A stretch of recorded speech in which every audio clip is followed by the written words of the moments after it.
is up, everybody? Hope everyone is doing well. In this video, we're going to be taking a look at the free agent wide receivers set to hit the market on February the 14th in the CFL. And with that said, let's get started because we got a lot to get to. So I just wanted to apologize a little bit in advance because I'm not really feeling the best the past couple of days. So if I sound a little off, that is why. But with that in mind, let's just get right into the top 10 here. And I made a top 10 for the wide receivers list as opposed to a top 5 for the quarterbacks and running backs lists because there are just so many quality wide receivers scheduled to hit the market in a couple of weeks here. And, I felt the top 10 was definitely necessary. So with that said, let's get started with number 1 on the list. And that is Eugene Lewis of the Montreal Alouettes. This is probably the most clear-cut decision I had to make so far when making these videos because I think he is now with a potential franchise quarterback off the market in Bo Levi Mitchell. Eugene Lewis is now the number 1 free agent scheduled to be available this offseason, regardless of position. He is the best wide receiver in the CFL, in my opinion, just has such a well-rounded skill set. But I think what really separates him from a lot of guys is his ability to win contested catches with that length that he has, just great ability, great hands. Sometimes he's had drop issues in the past, but he's really cleaned that up over the past couple of years. And he's a guy that I think every team in the league would be wise to pursue. But I think in terms of good fits for him, I think it's quite clear that he may not be back in Montreal. There's issues with ownership there. I won't go into it, but I think he is going to be going elsewhere. And I think the fits for him are in BC, reuniting with Vernon Adams. They have an opening there with Brian Burnham retiring there. So maybe there's a reunion there. Saskatchewan, they have such a clean slate in terms of financials with so many high-paid players going out the door. Duke Williams, Cody Fajardo, Shaq Evans. So I think they could throw a bunch of money at Eugene Lewis. And then I think the Hamilton Tiger-Cats will be heavily interested as well. Obviously signing Bo Levi Mitchell the other day, but I think that they will be motivated to bring in Eugene Lewis because he has killed the Tiger-Cats in the past few years here, and I think getting him on that side of the rivalry would be a huge boost for their chances going forward. Now moving on to number 2 with Kenny Lawler of the Edmonton Elks, and Lawler really proved himself over the past couple years to be a true number 1 receiver in the CFL, and you'll see a difference between, I think, the top 3 guys and the rest of the guys on this list. These guys, I think, the top 3 are the true number 1 receivers that are going to be available in free agency. No offense to the other guys. I just think these guys are just different in terms of the ceiling that they bring to the table. Lawler, just a very well-rounded receiver, the ability to win contested catches much like Lewis, great hands, proved it on a very bad Edmonton Elks receiving core last year where he was just being double-teamed, triple-teamed, still coming down with awesome production, even with bad quarterback play. So he will have a major market just like he did last offseason.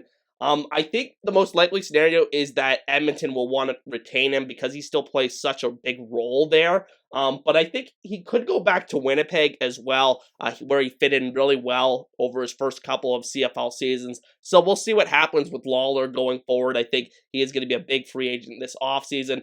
Then moving on to number 3, we have Tim White of the Hamilton Tiger-Cats. The Tiger-Cats' most outstanding player this past season, brings a lot to the table. He has that big, long speed, but can also make short passes near the line of scrimmage, get yards after the catch. I'm just really impressed with what Tim White has shown over his first 2 CFL seasons. Ticats, obviously, number 1 priority right now is to re-sign him. He's their biggest pending free agent, in my opinion.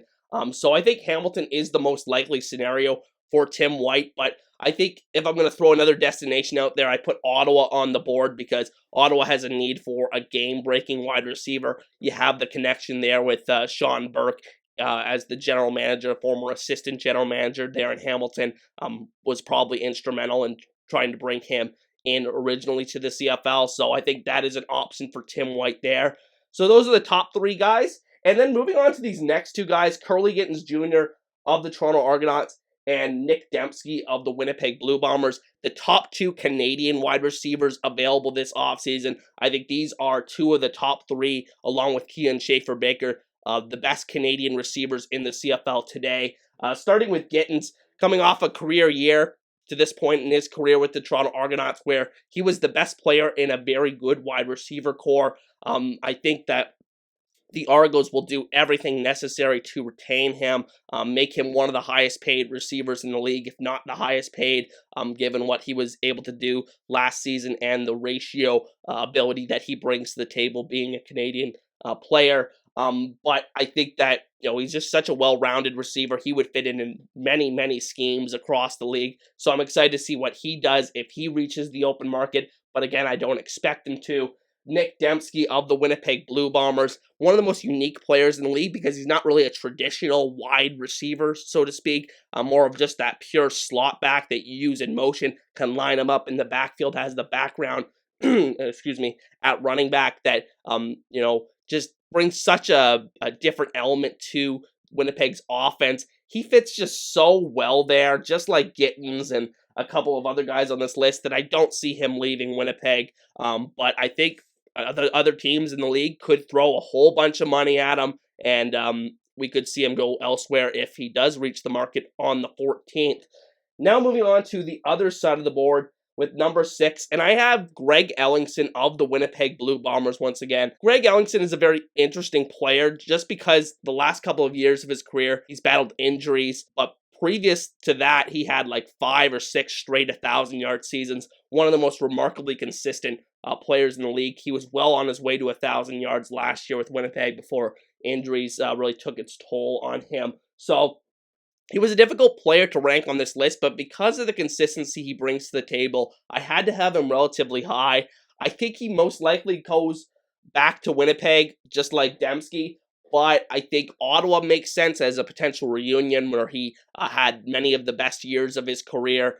So I think he would be a worthwhile addition for many teams across the league. At number 7, I have DeVaris Daniels of the Toronto Argonauts.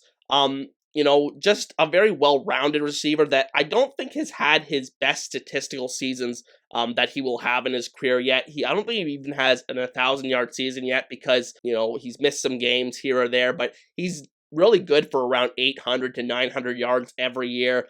Just a very well-rounded receiver. I say that word a lot, but he just has a good amount of routes that he can run, get open in a variety of ways. Could be a yards after the catch threat as well as a deep threat. Made a spectacular catch last year for the Argonauts versus the Tiger Cats. I was there in person. Wow, what a catch.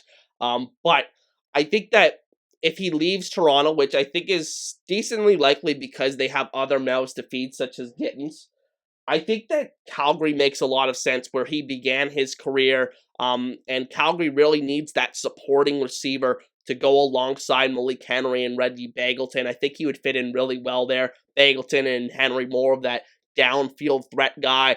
Calgary missing that underneath receiver that can really generate yards in the short passing game. So I think Daniels would be a great fit going back to Calgary. But like a lot of guys on this list, I think would be a good fit for other teams across the league as well. Try to throw another team out there, maybe Saskatchewan, like I said, with that clean slate.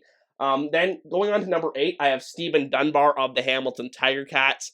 He's a difficult player to evaluate because I don't think his production necessarily matched how good of a player he was last year. I think his production was higher than just probably the level of player he actually is because he received a lot of targets, one of the most targeted receivers in the league last year, but can still get vertical, make incredible catches. But I think he's more of that big body possession receiver. Maybe not a number 1 in an offense, but a really good number 2. So I'm very interested to see what happens with Dunbar. I think Hamilton will be very interested. He's still a very young receiver. This is just completed his 2nd season in the CFL. So I'll be interested to see if Hamilton retains him. But if not, I put Edmonton as a potential destination because they really need that complement to Kenny Lawler if they do bring Lawler back.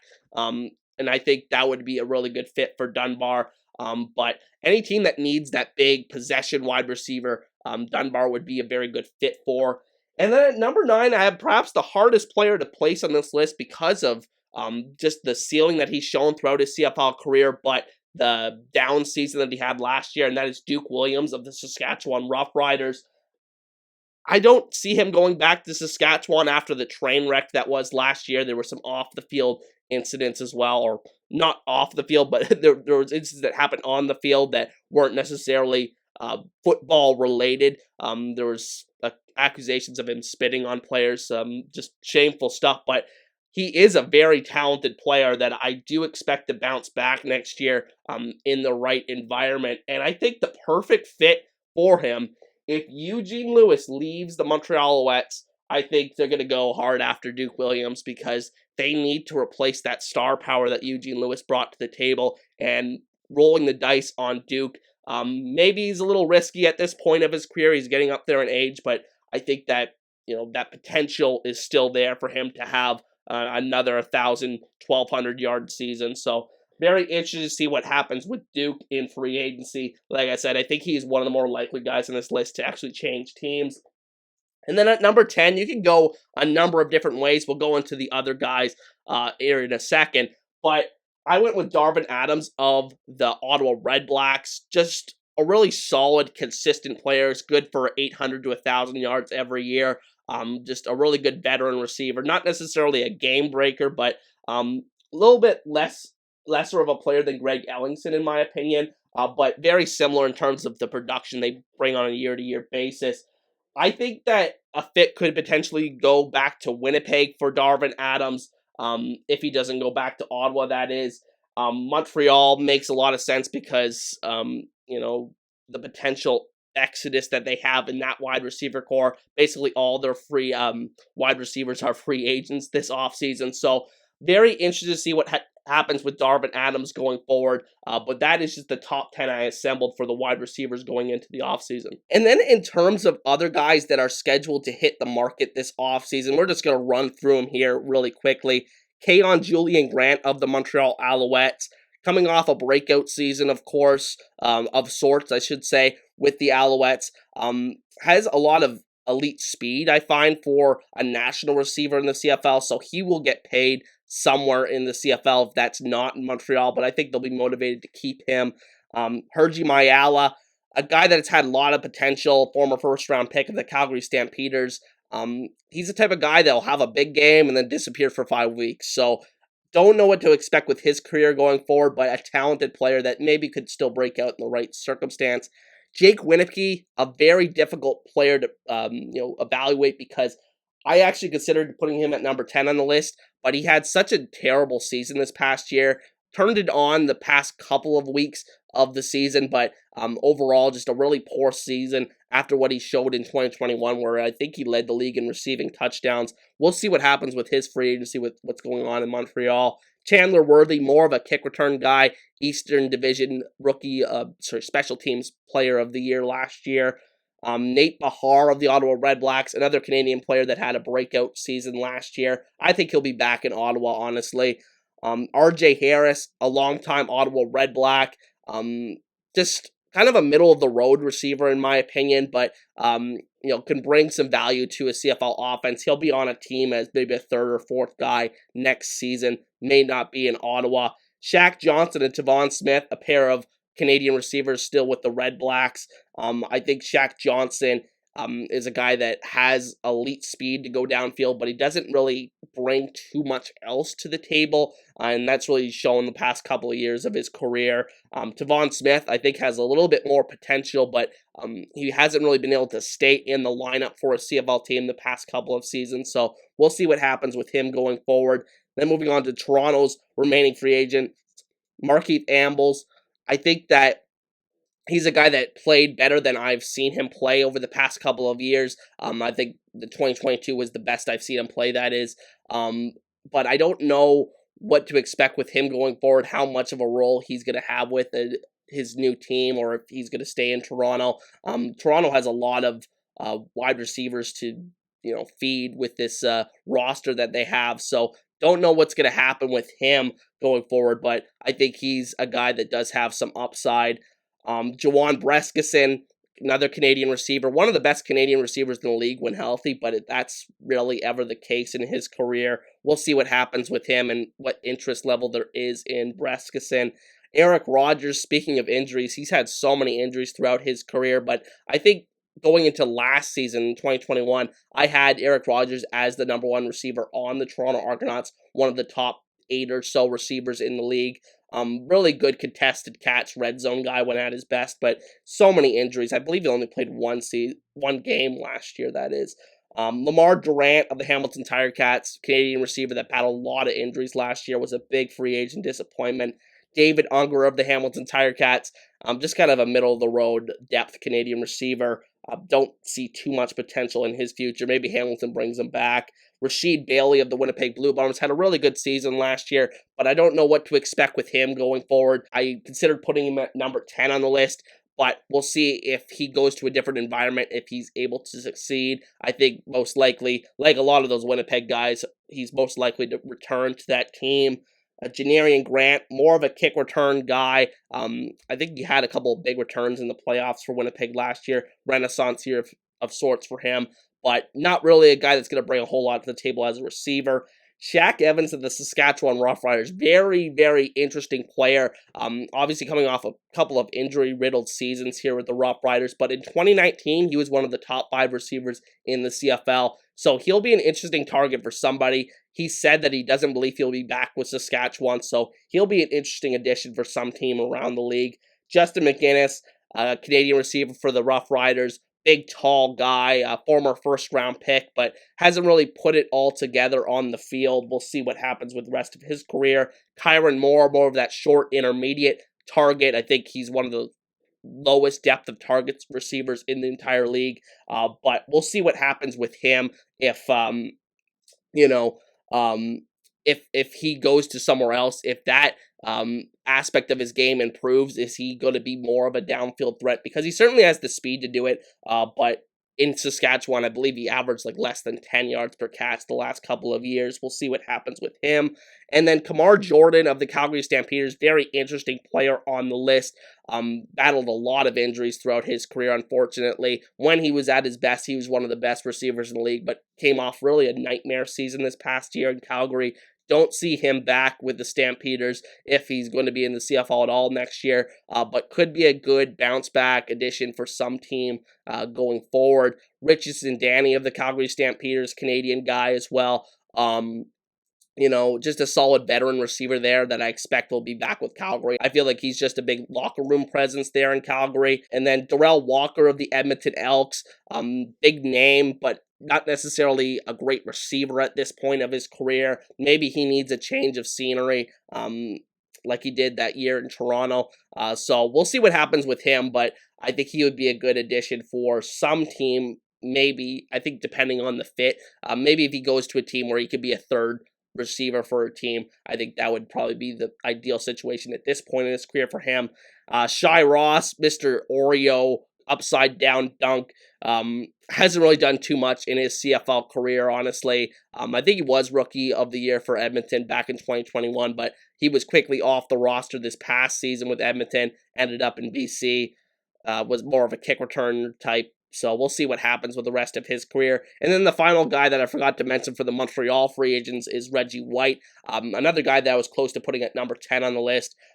Just a really talented young receiver that has yet to really have his true breakout season. I thought he was their second best receiver all of last year for the Alouettes. So I think there'll be a big interest in retaining him in Montreal. But again, what's happening with that ownership situation in Montreal is going to be very, very interesting to watch over these next couple weeks here and who actually ends up staying with the Alouettes. But with that said, those are just the wide receivers scheduled to hit the market on February the 14th in the CFL. Be sure to let me know what you want your team or who you want your team to bring in this offseason. And with that said, I'll see you guys next time.